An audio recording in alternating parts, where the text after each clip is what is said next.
आप देख रहे हैं खबरदार 24.com। माता की जय, भारत माता की जय, वंदे मातरम, वंदे मातरम। बहुत ही आदर और सम्मान के हो आज हमारे बीच में हमारे साथ मंच पर विराजमान भारतीय जनता पार्टी के जिला के अध्यक्ष उदयगिरी गोस्वामी जी, साथ में हमारे यहाँ से पूर्व सांसद रहे और वर्तमान में अच्छा चुनाव लड़े 2019 का, तो हम तो भारतीय जनता पार्टी में ही अपना सांसद भी बताते हैं, एक्स सांसद तो नहीं बोलते हैं। तो हमारे भारतीय जनता पार्टी के सांसद चौधरी कंवर सिंह जी और आपकी संस्था के चेयरमैन, जो आप सब युवाओं के प्रेरणा स्रोत भी हैं और आप सब युवाओं को आगे बढ़ाने का काम, एक नई दिशा और दशा दिखाने का काम करते हैं, ऐसे डॉक्टर सुधीर गिरी जी, साथ में युवा मोर्चा के दोनों मेरे भाई जो कंधे से कंधा मिलाकर न सिर्फ युवा मोर्चा को एक मजबूती देने का काम करता है, बल्कि विश्व की सबसे बड़ी पार्टी को मजबूती देने का काम कंधे से कंधा मिलाकर करते हैं, ऐसे भाई शुभम जी और अपने महेंद्र भाई यहाँ के क्षेत्र के उपाध्यक्ष हैं। सामने बैठे सभी बहन भाइयों को मेरी राम राम नमस्कार और जय श्री राम। इतना कहूंगी कि वैसे तो हम सब लोगों ने आदरणीय प्रधानमंत्री जी को अभी सुना है और बहुत संक्षेप में बहुत सारी चीजें हमारे ध्यान में भी आई है और हमें एक दिशा मिली है कि एक्चुअल में हमें क्या करना चाहिए, क्योंकि बहुत से युवा ऐसे हैं जिनको दिशा ही नहीं मिलती है, कोई दिशा दिखाने वाला नहीं है। और हम सब सौभाग्यशाली हैं कि हमारे देश का नेतृत्व तो ऐसे प्रधानमंत्री जी के हाथ में है जो अपने युवाओं के सिर्फ दिशा और दशा ही नहीं उनकी चिंता करता, बल्कि हर समय पे उनके सुझाव भी लेते हैं और उन सुझाव पे अमल करके वो युवाओं के साथ कंधे से कंधा मिलाकर हमारे देश को विकसित राष्ट्र बनाने का काम जो कर रहे हैं, उनमें हम सब युवाओं की बहुत बड़ी भागीदारी है।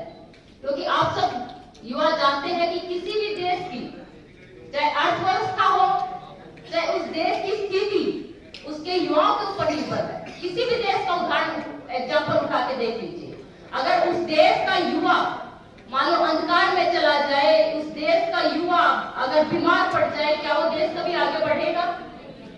बढ़ेगा क्या? नहीं बढ़ेगा। तो हमारे देश को आगे लेके जाने की जो स्थिति है, हमारे देश की जो जिम्मेदारी है, वो हम सब युवा बहन भाइयों के ऊपर, कि हमें अपने देश को क्या दिशा देनी है और क्या दशा हमें सुधारनी है और क्या दशा हमें अपने देश की रखनी है, वो आप सब युवाओं के ऊपर निर्भर है।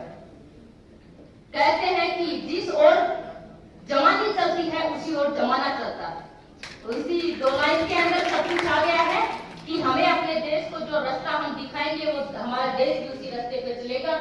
एक एग्जाम्पल के साथ आपको मैं बताऊंगी कि एक बार आप सब लोग, क्योंकि हम लोग विदेश जाने के बहुत सारे लोग इच्छुक रहते हैं कि विदेश में जाकर पढ़ाई करें, विदेश में जाकर नौकरी करें, लेकिन उसका एक एग्जाम्पल के साथ आपको बताऊंगी कि अच्छी सोच है कि अपने देश को आगे बढ़ाने का काम हम सब लोग कर रहे हैं, लेकिन देश आत्मनिर्भर कैसे बनेगा?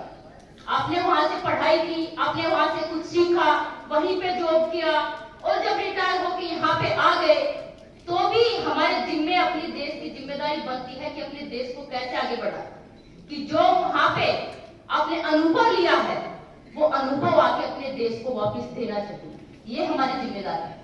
एक बार हम अमेरिका, यूएस और काफी कंट्री का हमारा कैंप लगा हुआ था रेसलिंग के कैंप में, तो एक दूसरे कंट्री के ही किसी कोच ने हमसे कहा कि हमारे देश से आकर खेलिए, आपको पासपोर्ट देंगे, वीजा देंगे और वो सब सुविधाएं देंगे जो हमारे खिलाड़ियों को जो मूलभूत सुविधाएं मिलती हैं उनसे भी ज्यादा आपको देंगे।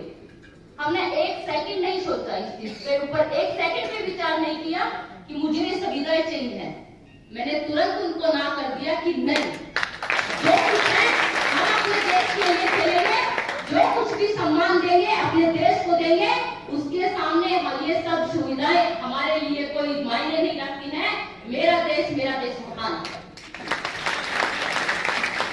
अपॉर्चुनिटी हमें भी मिल रही थी, हम भी ले सकते थे और सारी सुविधाएं और भी अच्छे, लेकिन सोचने की बात यह है कि जब हम ही अपने देश को रिप्रेजेंट नहीं करेंगे, जब हम ही अपने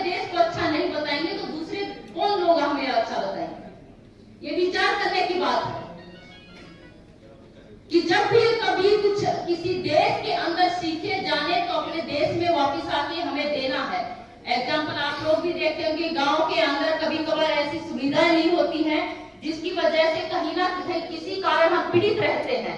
मान लो किसी के घर में कोई बहुत ज्यादा बीमार हो गया और अच्छे डॉक्टर वहां पर उपलब्ध नहीं है, अच्छी सुविधा वहां पर उपलब्ध नहीं है, तो हमें यह लगता है कि काश अगर ये होता तो ये अनहोनी ना होती।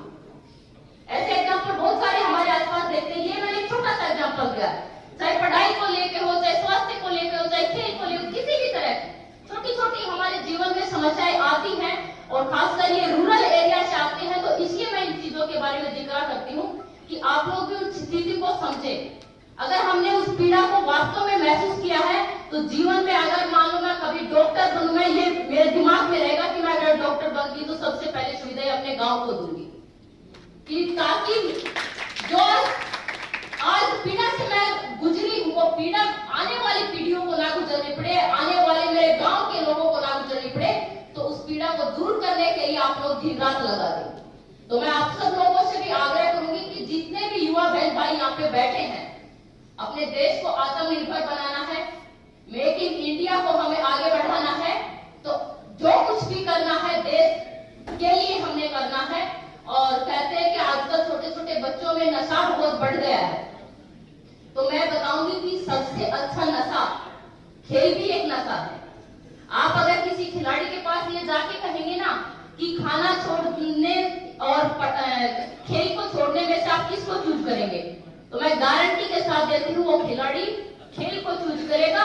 ये कहेगा कि मुझे खेलना है, मैं खाना छोड़ दूंगा, चाहे मुझे कितना टाइम के लिए छोड़ना पड़े, लेकिन मैं अपने गेम को नहीं छोड़ूंगा। इसलिए खेल भी एक नशा है।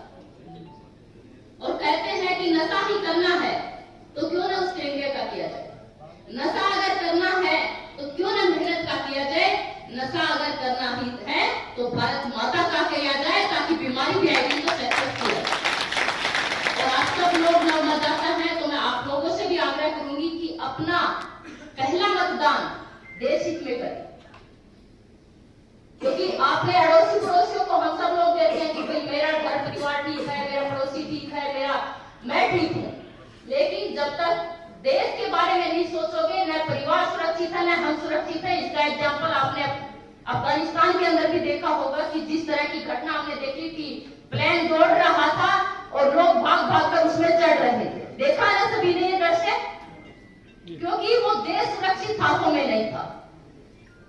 वो देश अगर सुरक्षित हाथों में होता तो वहां के नागरिक भी सुरक्षित होते। हमारा देश सुरक्षित है, इसीलिए हम सुरक्षित हैं। ये चीज बिल्कुल भूल जाइए कि हम और अपने परिवार जो है उसको आगे बढ़ाने में लग जाते हैं, और जो ये पानी के लिए, बिजली के लिए हम कहीं भी मतदान कर देते हैं बिना ये सोचे कि हमारा देश को कौन दिशा और क्या दिशा दे रहा था। ज्यादा कुछ ना कहते, इतने ही कहूंगी कि सब लोग अपना पहला मतदान जो है राष्ट्रहित में करें, देश को विचार करते हुए करें, क्योंकि वोट सबसे बड़ी जिम्मेदारी है। अगर कोई भी बड़ी सबसे बड़ी जिम्मेदारी है तो वो वोट की जिम्मेदारी है।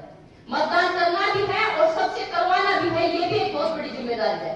और मैं आप सब लोगों से आग्रह करूंगी कि हम सब लोग मिलकर, खासकर युवा बहन भाई, खुद तो मतदान करेंगे ही, साथ में जो अड़ोसी पड़ोसी कोई भी होगा उनका भी मतदान करवाएंगे। ये संकल्प लेके आता है, लेके जाएंगे कि नहीं?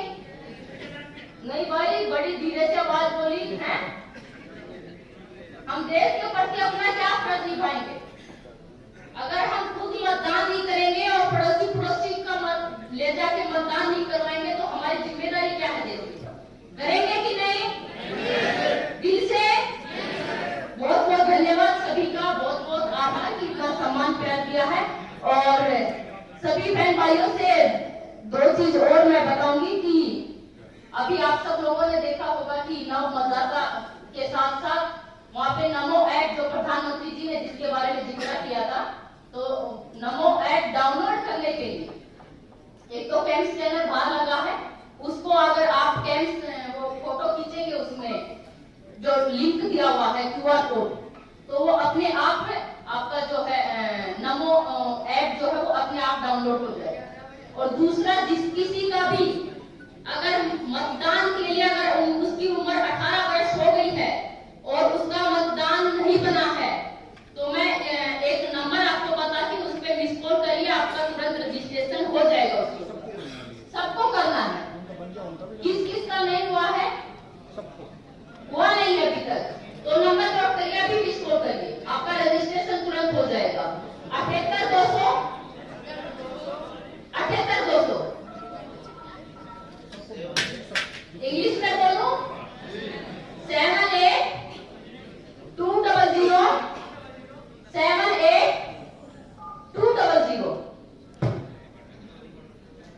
दोबारा